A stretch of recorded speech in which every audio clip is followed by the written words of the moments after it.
നമസ്കാരം. ഇന്നത്തെ റെസിപ്പി ഒരു ചിക്കൻ്റെ റെസിപ്പിയാണ്. അപ്പോൾ അതിനായിട്ട് നമ്മൾ 300 ഗ്രാം ബോൺലെസ് ചിക്കനാണ് എടുത്തേക്കുന്നത്. എല്ലോട് കൂടിയ ചിക്കൻ വേണമെങ്കിലും എടുക്കാം. അപ്പം ഞാനിവിടെ എടുത്തേക്കുന്നത് ബോൺലെസ് ചിക്കനാണ്. ഇപ്പം കുറച്ച് ഇഞ്ചിയും വെളുത്തുള്ളി പച്ചമുളക് ഇതെല്ലാം കൂടി ചതച്ചും കൂടി ചേർക്കാം. പിന്നെ പൊടികളായ മഞ്ഞൾപ്പൊടി, മുളക് പൊടി, പിന്നെ ഗരം മസാല, ഉപ്പ്, പിന്നെ കുറച്ച് അരിപ്പൊടി, ഒരു നുള്ള് ഫുഡ് കളറും കൂടെ ചേർക്കുന്നുണ്ട്. ഇത് ഓപ്ഷനിലാണ്, വേണമെങ്കിൽ ചേർത്താൽ മതി.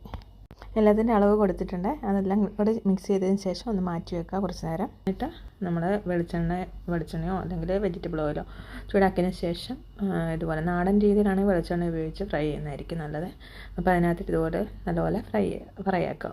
ഡീപ്പ് ഫ്രൈ ആയിരിക്കും നല്ലത്. അപ്പം രണ്ട് വശം ഒരുപോലെ ഫ്രൈ ആക്കിയതിന് ശേഷം നമുക്ക് ഇതുപോലെ പാത്രത്തിനകത്തോട്ട് കോരി മാറ്റാവുന്നതാണ്. ലാസ്റ്റിൽ കുറച്ച് കറിവേപ്പിലയും പച്ചമുളകും കൂടി വറുത്ത് കോരി ഇതുപോലെ അതിൻ്റെ മുകളിലായിട്ട് സെർവ് ചെയ്ത് നമുക്ക് കഴിക്കാവുന്നതാണ്. അങ്ങനെ നമ്മൾ ചിക്കൻ 65 ഇവിടെ റെഡി ആയിട്ടുണ്ട്. ചപ്പാത്തി, പൊറോട്ട, റൈസ് ഇതിൻ്റെ കൂടെയൊക്കെ കഴിക്കാവുന്നതാണ് കേട്ടോ.